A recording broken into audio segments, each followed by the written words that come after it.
kecelakaan, bawa orang mau liburan, ngakunya sakit, mau liburan. Viral, ambulans bunyikan sirine terobos one way, ngaku bahwa pasien rupanya hendak liburan ke puncak. Media sosial digegerkan dengan satu unit ambulans diberhentikan polisi karena menerobos rekayasa lalu lintas satu arah atau one way sambil bunyikan sirine ke arah puncak Bogor. Peristiwa itu bermula ketika petugas polisi lalu lintas mendapati mobil ambulans pertama melaju ke arah puncak dari kawasan Ciawi sekitar pukul 14 waktu Indonesia Barat. Kejadian ini bermula saat satu unit ambulans melaju melawan arus one way dari arah Jakarta menuju puncak.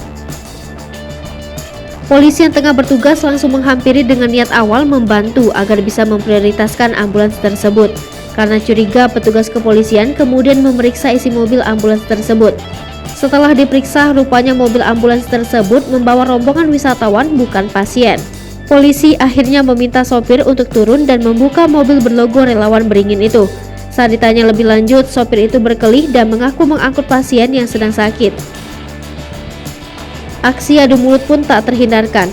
Sopir berinisial MA 45 tahun mengaku ingin ke rumah sakit, tetapi saat ditanyai polisi soal lokasi rumah sakit yang dituju, jawaban MA tidak jelas. Polisi akhirnya menemukan perlengkapan untuk berwisata di kabin seperti karpet, tas, bantal hingga pengeras suara. Bahkan tidak terlihat satupun alat medis yang biasanya terdapat di dalam ambulans. Video tersebut beralih ke petugas yang meminta surat-surat kendaraan dan pengendara ambulans tersebut. Namun lagi-lagi sang sopir berbelit-belit hingga membuat petugas kehilangan kesabarannya. Sang sopir mobil ambulans berinisial MA tersebut mengelak jika telah menerobos one way. Namun MA mengakui jika ia membawa rombongan keluarga dari Cipayung, Kecamatan Ciracas, Kota Jakarta Timur, untuk berwisata di puncak Kabupaten Bogor.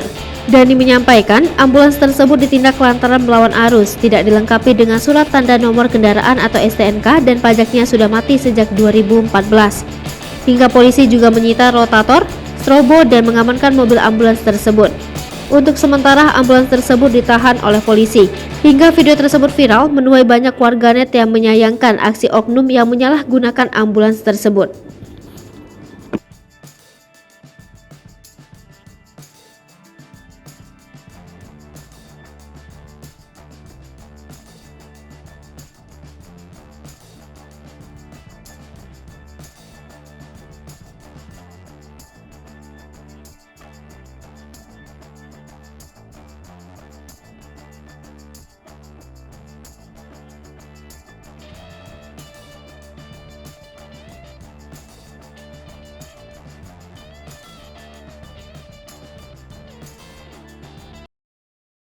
Hai pemirsa Sri Popo TV, jangan lupa komen, like, dan subscribe, serta tonton terus berita-berita terupdate lainnya ya.